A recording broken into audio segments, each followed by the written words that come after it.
On the 18th of September, 1927, America got its second radio network. NBC was first. It had been founded a year earlier.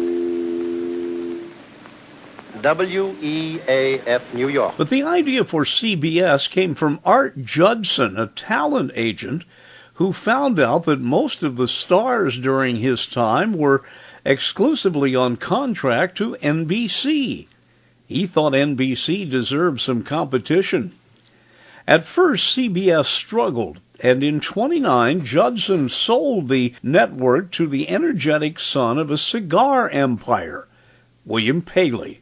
Paley had a great idea. He'd give CBS's programming to any station that would guarantee that it would carry almost all of the shows.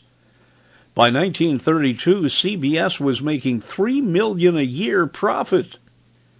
Paley was able to hire Kate Smith, Amos and Andy, Burns and Allen, and Paley always made sure that CBS had the best in radio drama. Gunsmoke, starring William Conrad, the transcribed story of the violence that moved west with young America, and the story of a man who moved with it. I'm that man, Matt Dillon, United States Marshal, the first man they look for and the last they want to meet. It's a chancy job, and it makes a man watchful and a little lonely.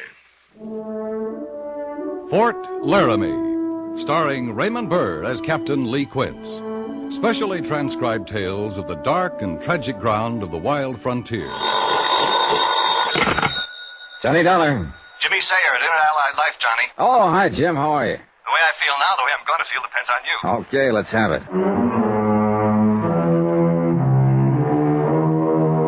In the late 30s, realizing war was coming to Europe, Paley set up a London bureau and hired some of the era's best reporters.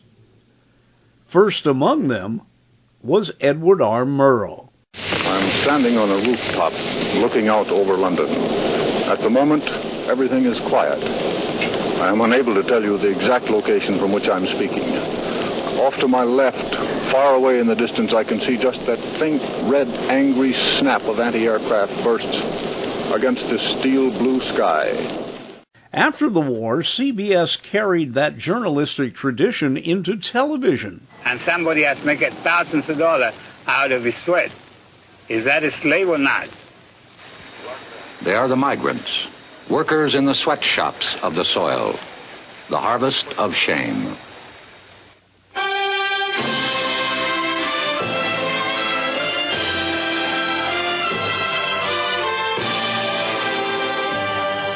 Now, Edward R. Murrow. This is CBS Reports, Harvest of Shame. It has to do with the men, women, and children who harvest the crops in this country of ours, the best-fed nation on earth. These are the forgotten people, the underprotected, the undereducated, the underclothed, the underfed. And it all started on this date in 1927.